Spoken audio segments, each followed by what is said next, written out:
Okay. And then kind of, you know, because I'll kind of go around to the front and, you know, and then go around that side, you'll see the opening. And I'll say, you know, that's, I took the panel off to show more of the framework and how I mounted the motorcycle. Then I can come over, you can stay on that side, but I'll come over here and open this up, you know, and put it up so it's more open. Okay.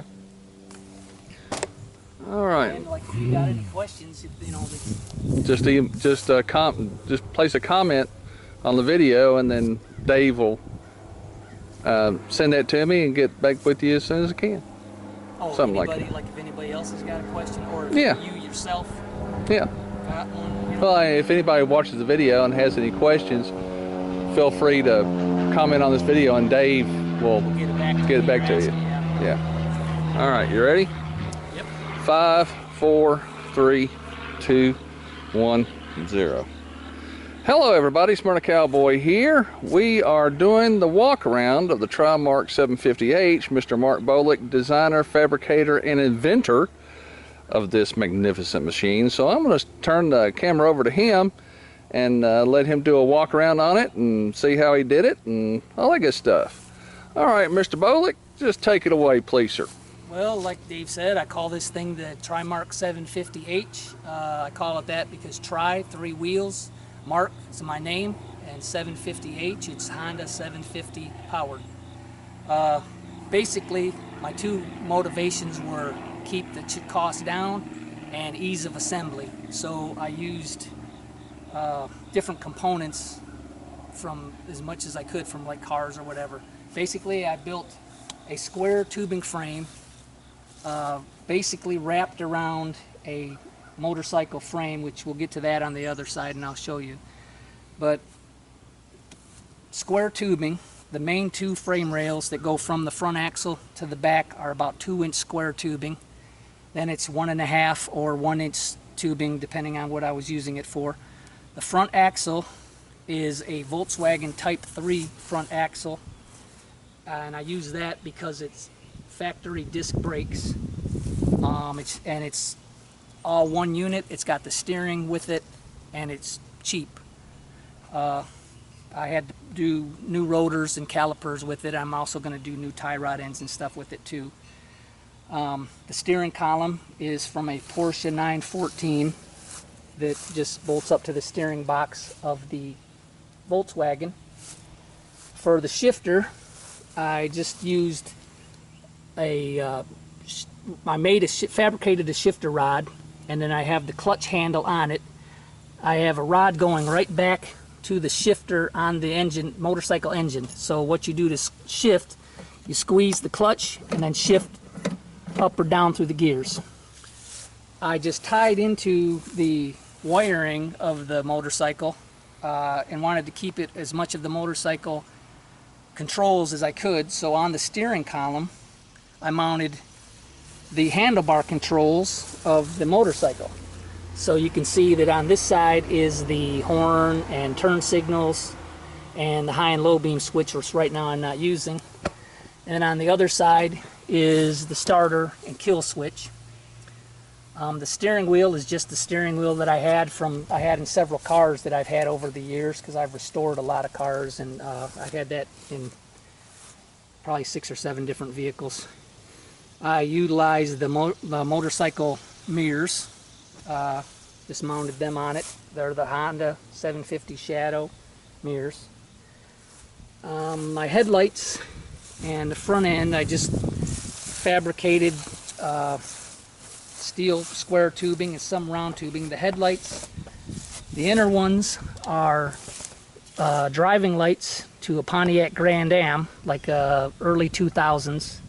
The outer ones are driving lights to a Pontiac Aztec, which both of those I just got out of a junkyard.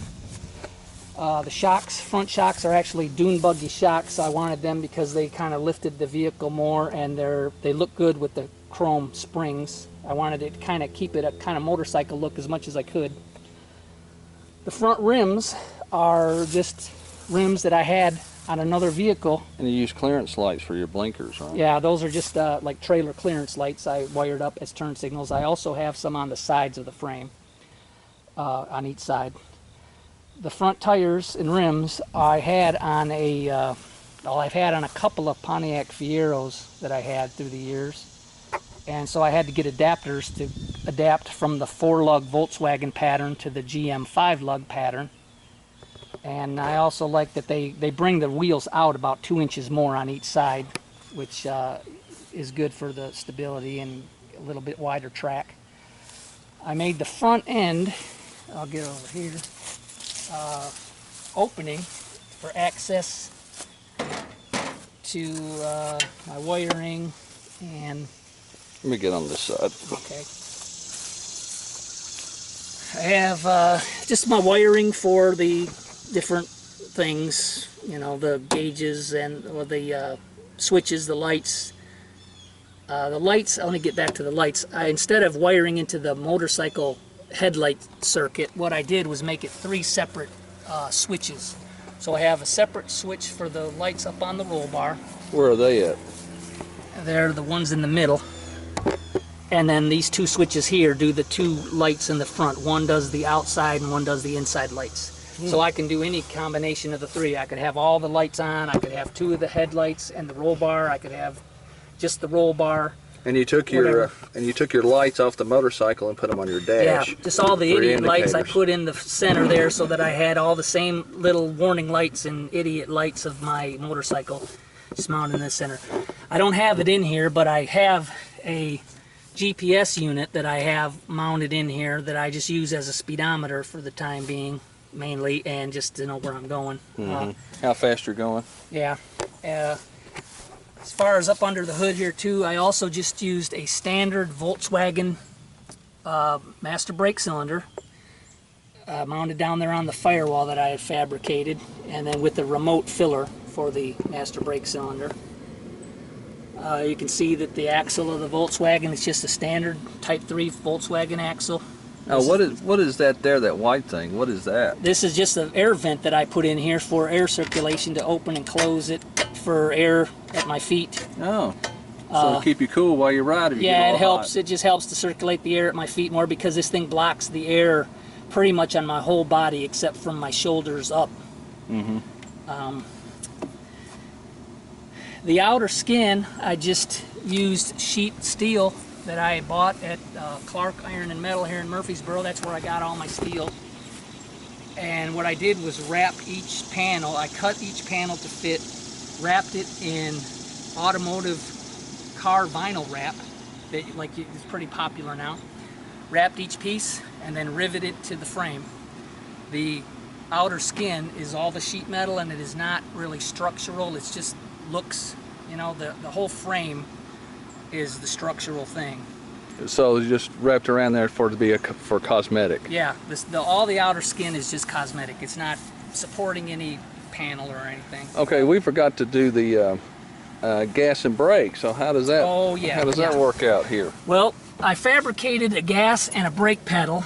This is the gas pedal right here. It just works like a normal car gas pedal, which is, and it's with cables hooked to the throttle of the carburetors of the motorcycle. That side is a brake pedal, which I fabricated, and as you can see, it just goes to the brake cylinder of the Volkswagen master brake cylinder. Works just like car brakes, and the gas works just like car gas. And then you have the shifter, as I described, on that side. I think you ought to put one of those feet thing, you know, like they did in dune buggies, the little feet brake pedals and stuff on there. Well, I did have pedals on there, but it was too cramped. It took up too much space because the pedals were about 2 inches from the bracket, from the fabricated pedal. So I cut those off just so I had more foot room. When I fabricated this, I kind of wished I had made it a little bit longer where I have a little more leg room. I can put my legs straight on each side of the pedals, but you know, and my knees are slightly bent driving it. I wish that I had a little more straight-legged. But yeah, what about this seat here? Looks like you got a harness, a 5-point, 4-point harness. Yeah, the seat is just a plastic dune buggy seat, and with a upholstery that just straps and screws on it over the seat. And then I bought a harness, 4-point harness that just buckles on over your shoulders and then across your lap. Tennessee, you license it just like a motorcycle, and you don't have to have seat belts for the motorcycle or anything. So I've used that harness some, but it's kind of a hassle to get in it and buckle it up, so I don't use it a whole lot. but it's there if you want. Yeah, it's there if I need it. Yeah. I designed this with the vents on the side, from the side there, and then also up here to just wanted to get as much airflow as I could through to the engine. The engine,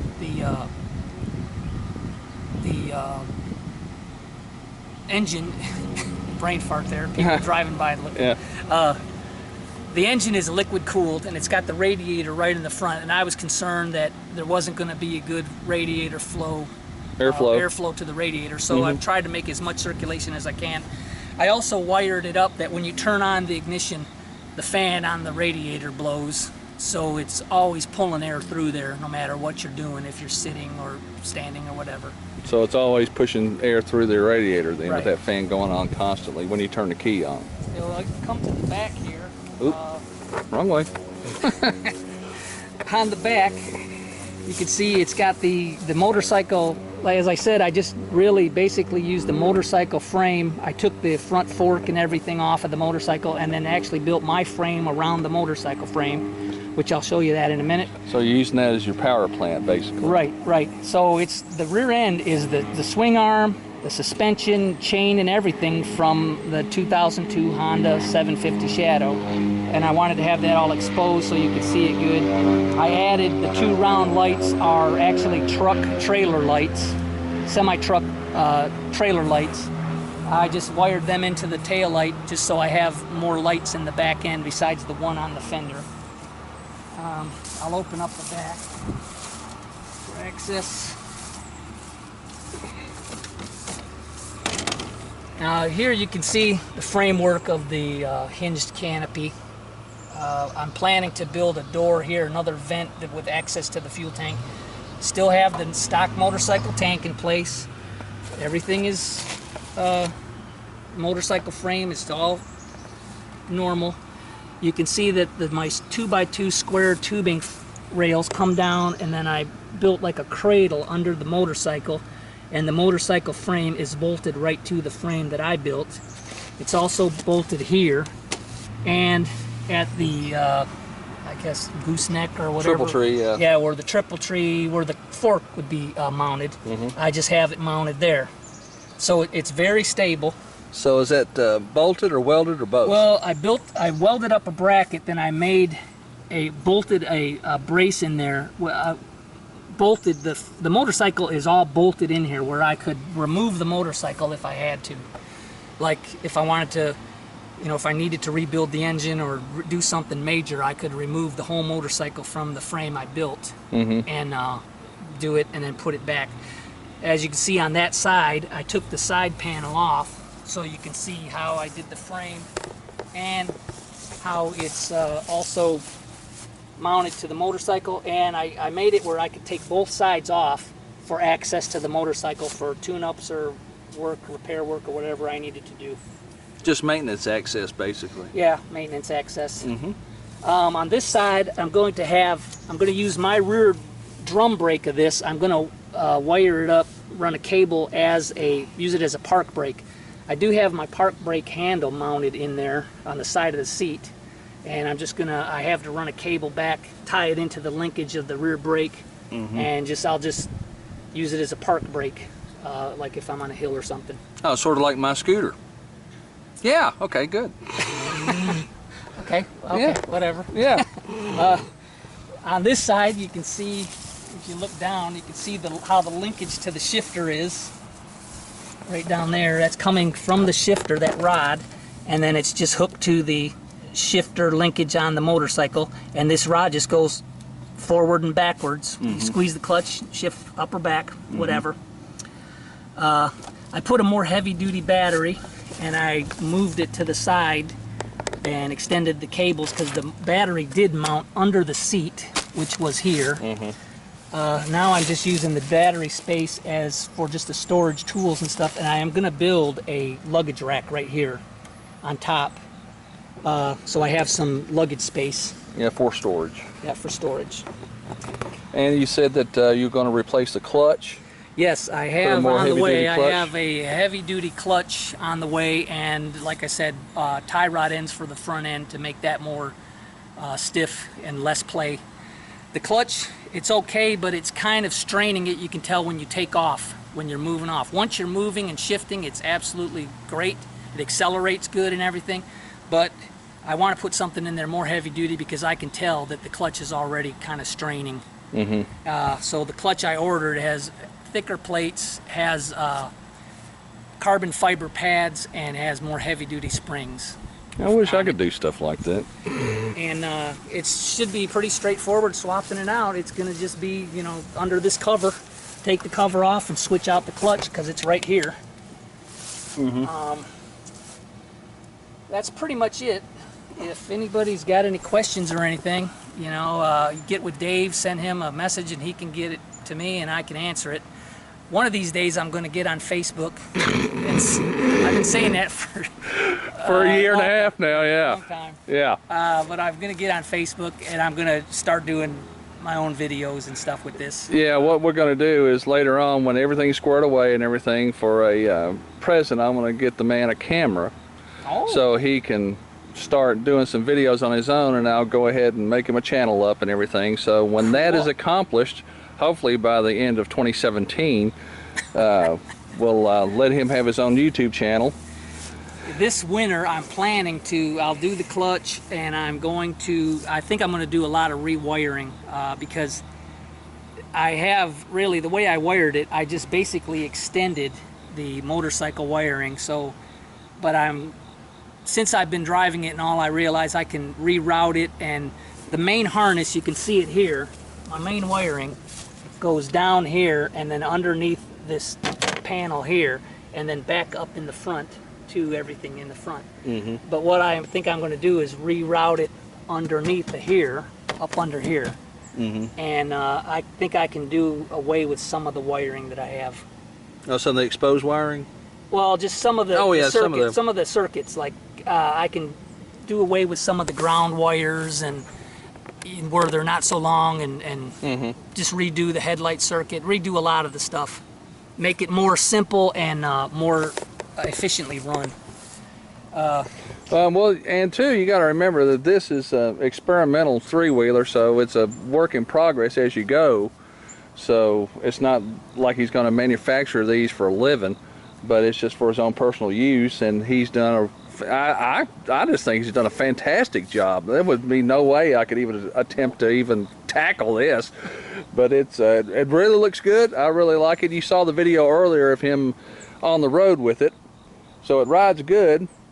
And yeah, it's very reliable. It runs good. I mean, basically, it's powered by my old 2002 Honda Shadow 750H. I've had that motorcycle for about, what, 4 years, something. Well, let's see, we took our trip to, took that in 14. 3 years. Yeah, we took that in 2014, so it's like, going on 3 years. I had it a year or so before that. Yeah, there you go. So, yeah, I originally bought the motorcycle from a friend of my son's, and it had been neglected and sitting. It needed a lot of repairs. Not a lot of repairs, a few repairs.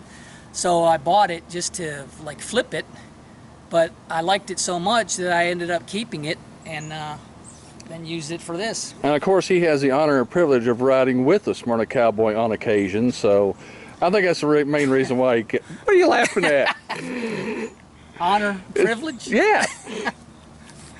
Oh, me and Dave are been friends a long time. Since '83. That's 83, so that's what, 34, 33 years? I know. Man. I don't see how you put up with me for that long. You've gotten old, too. Oh, yeah, okay. I'll just have to put some pictures in of when we met and then now. I'll see who's older. No, I won't do that. So, like I said, if there's any questions, just send Dave a message, and I'll get it back to you and any answer I have. That's pretty much it. Okay, well, sorry for the lengthy video, but we wanted to make sure that we got the detailed walk around on it, so If it's too long for you, just click the X up in the upper right hand corner. If you're interested in it and you do have questions, just put it in the comments there underneath the video, and I'll copy and paste those to Mark's email address, and he'll get back with me. So this is the walk around of the TriMark750H inverted three-wheeler. So there you go. This is the Smyrna Cowboy here in Murfreesboro, Tennessee, wishing you and yours a good day. And until next time, adios.